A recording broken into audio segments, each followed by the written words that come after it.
My name is Sadie, and I am 28 years old, and I am a housewife. I have been working for the company where I have been working all my life, but I quit the company once I found out that I got pregnant. But the year our daughter Nicole was born, my husband, Kevin, said that he was going to work as a freelancer and left the company where he has been working at. I asked him repeatedly if he had any proper income by doing the work as a freelancer. But every time I asked him, he kept on assuring me by saying, "Oh, don't worry, working as a freelance is much better than being an unrewarding company employee." And with that, he began working from home. At first, it seems that my husband's work was going well, as he was receiving jobs from multiple clients. But gradually, the amount of work orders which he would receive got really unstable. I felt that it was mentally tough to have a child while depending everything on my husband's unstable income alone. So, when our daughter turned 2 years old, I asked the company I had left to allow me to return to work as at least a part-time worker so that I can work shorter hours. And since I began my part-time job at the company, we have managed to make a stable living as a family. So, while I was at work, my husband would be the one to take care of our daughter. I was a little worried because my husband is a bit of a sloppy person who would quit his job all of a sudden. But when our daughter started kindergarten, he suggested and insisted that he would drop her off and pick her up as well from the kindergarten. Well, there is no rule that the wife should necessarily always be the one to always do the house chores, take care of the house, or take care of the child. So, like this, I convinced myself that there are many married couples with this style of marriage nowadays. But then, something feels a little off with my husband lately. I don't really know the reason why, but I have a gut feeling that there is something strange going on with my husband. My husband is always clutching onto his phone very close to him and staring at the phone screen with a huge grin on his face. And he even takes his phone into the toilet, or takes his phone while he's taking a shower or taking a bath. And now recently, he has been going out more and more compared to before. There was this one incident where my husband even went out during the day while leaving our daughter behind. And when our daughter tried to pick up something which was on a shelf, she climbed up on the chair, fell down, and broke her arm. To what had happened, I said to my husband, "Why didn't you take care and look after Nicole properly? I can't believe that you would even go out and leave Nicole all by herself." And to this, my husband said, "What?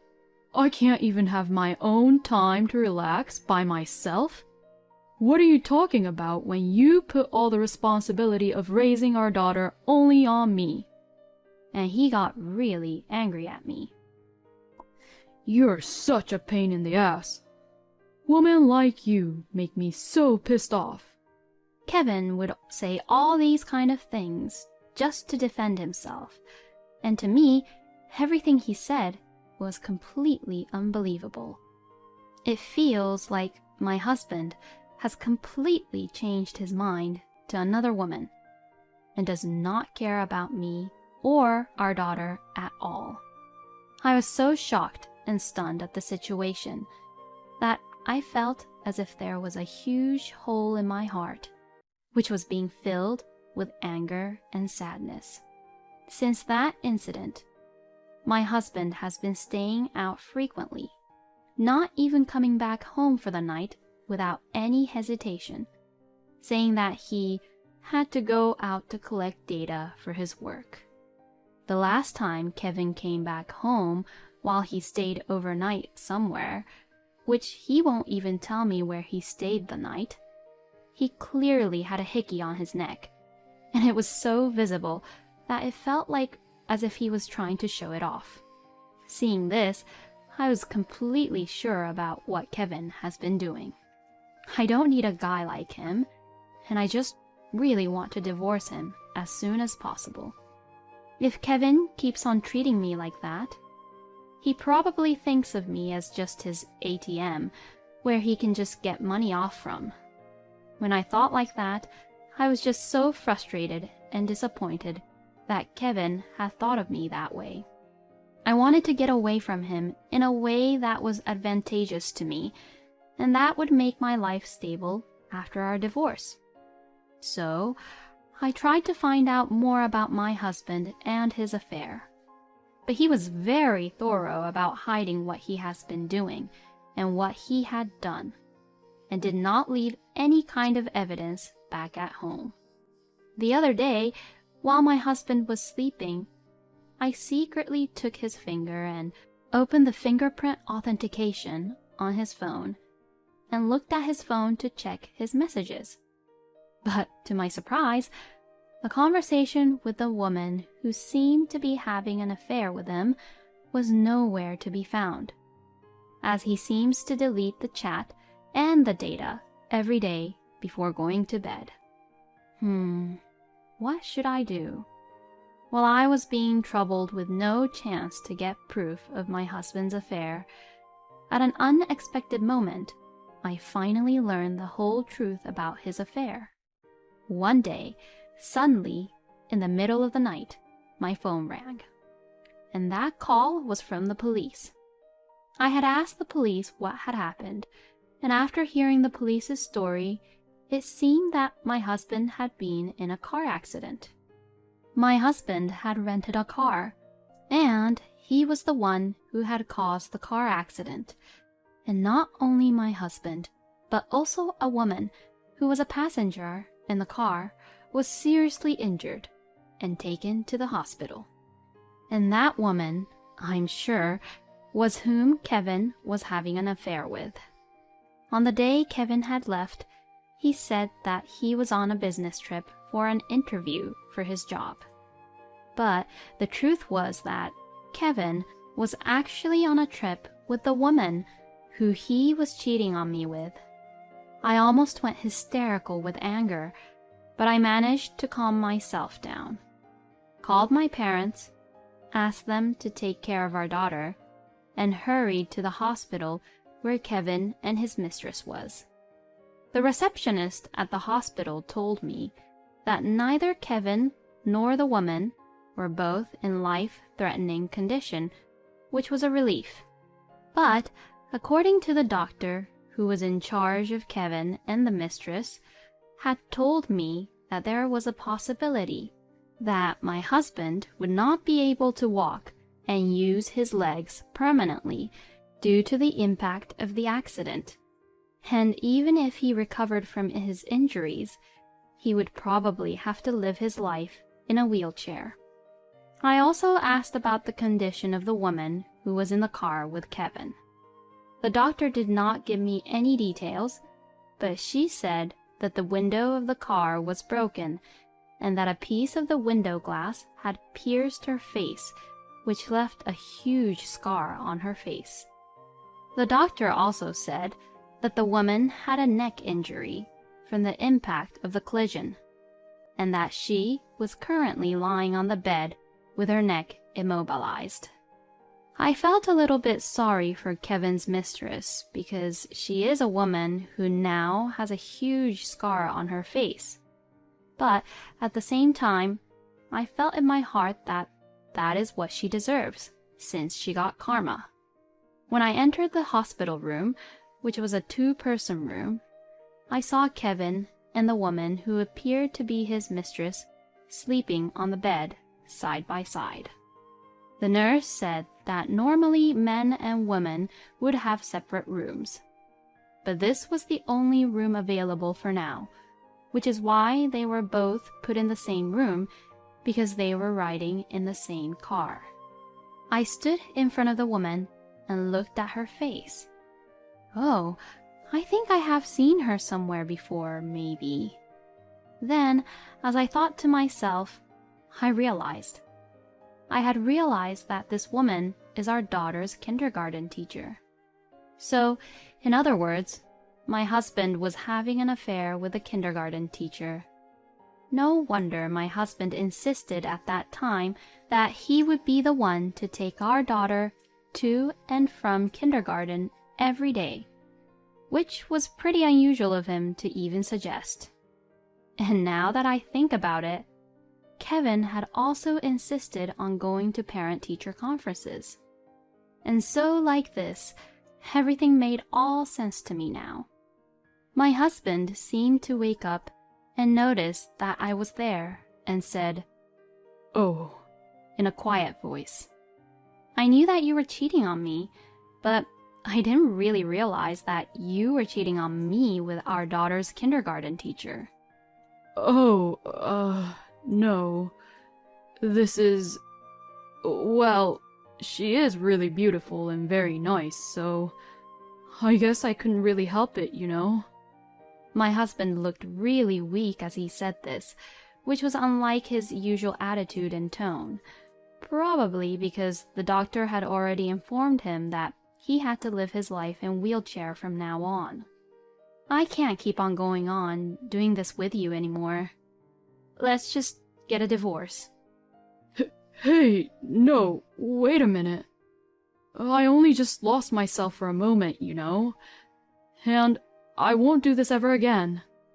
"No, I'm sorry, but this is not acceptable. You'd say that you wouldn't do it again, but doing it even once is just completely unacceptable." No way. You heard everything from my doctor, didn't you?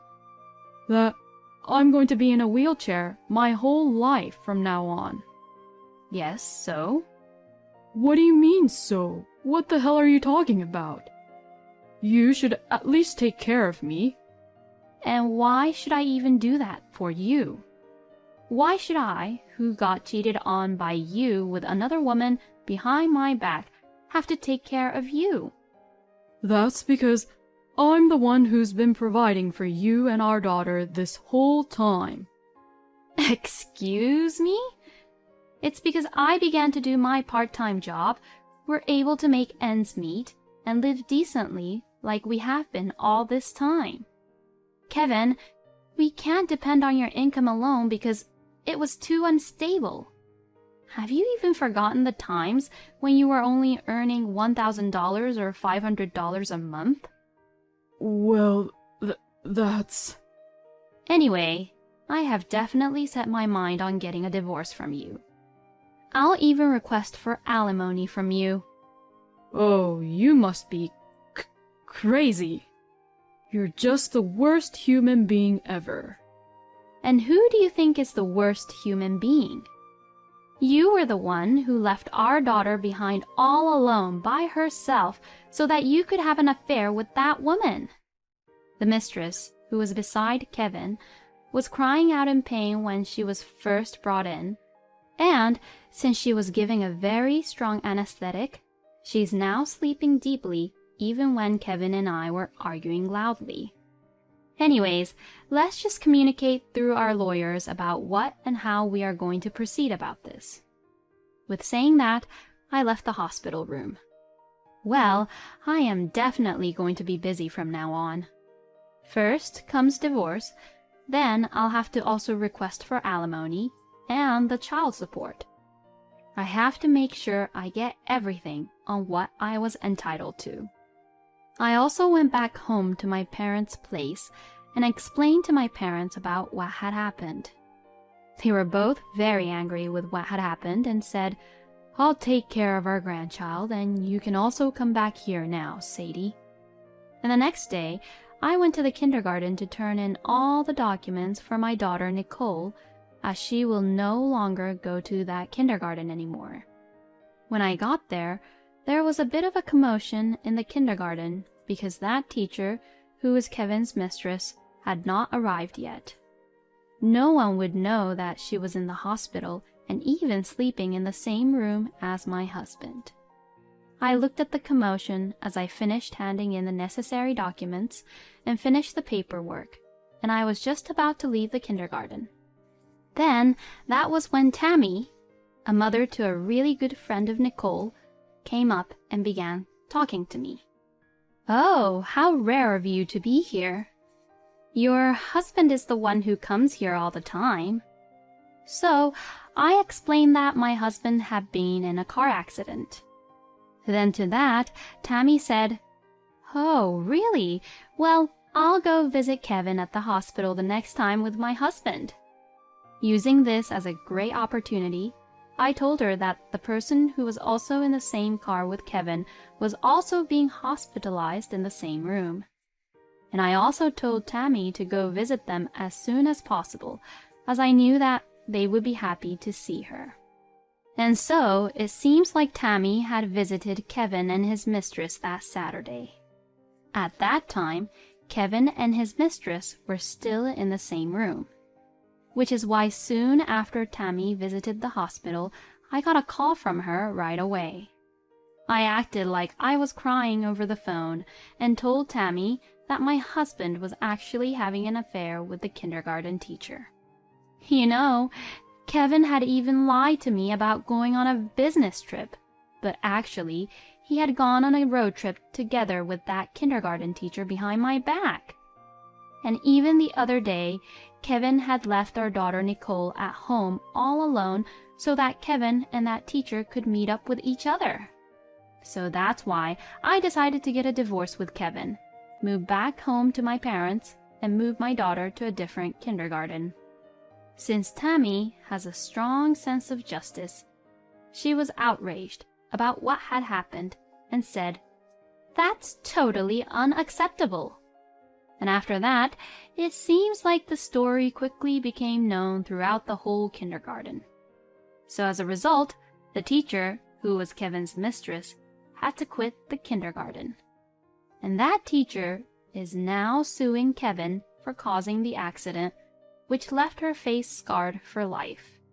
Then Kevin called me once saying, "Please help me." But of course I ignored him by saying, "That's none of my business anymore."